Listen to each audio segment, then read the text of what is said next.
CM రమ్మంటారు, CS వద్దంటారు. ఈ నెల రోజులు ఏం చేద్దాం?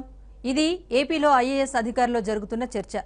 తటస్థంగా పాలన నడపడమేలా అని వాళ్లు తర్జన భర్జన పడుతున్నారు. కార్యాచరణపై ఐఏఎస్ల సంఘం భేటీ కావాలనుకున్నా కోరం లేక వాయిదా పడుతోంది.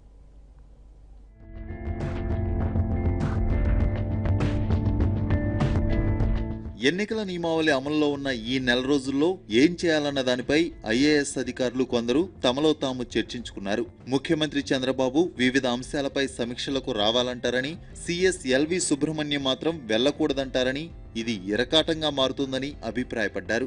ఈ నేపథ్యంలో ఎలా వ్యవహరించాలి, తటస్థంగా ఉంటూనే పాలనను నడిపించడం ఎలాగన్న అంశంపై చర్చించారు. మంగళవారం విజయవాడలో ఐఏఎస్ అధికారుల సంఘం సమావేశం నిర్వహించాలనుకున్నారు. అసోసియేషన్లోని మొత్తం 184 మంది సభ్యులకు గాను 46 మంది హాజరు కావాల్సి ఉండగా 14 మంది మాత్రమే వచ్చారు.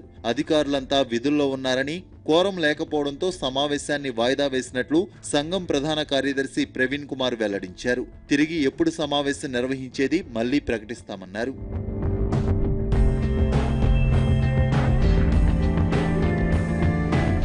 నిన్నటి సమావేశానికి జేఎస్వి ప్రసాద్, కరికాల వలవన్, రావత్, ప్రవీణ్ కుమార్, సునీత, జవహర్ రెడ్డి, ప్రసన్న వెంకటేష్, ఉషా కుమారి, శామ్యూల్ ఆనంద్, మరో 5 ప్రొబేషనరీ ఐఏఎస్లు మాత్రమే హాజరయ్యారు. వీరు ఇష్టాగోష్ఠిగా మాట్లాడుకున్నారు.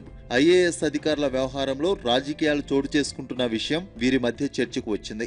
వాస్తవానికి ప్రభుత్వ ప్రధాన కార్యదర్శి ఎల్వి సుబ్రహ్మణ్యంపై వస్తున్న విమర్శలను తిప్పికొట్టేందుకే ఐఏఎస్ సంఘం సమావేశం పెట్టాలని తొలుత అనుకున్నారు. అయితే తర్వాత ఒక్క సీఎస్ మాత్రమే కాకుండా ఐఏఎస్ అధికారులందరిపై వస్తున్న విమర్శలను ఖండించేలా ఎజెండా ఉండాలనుకున్నారు.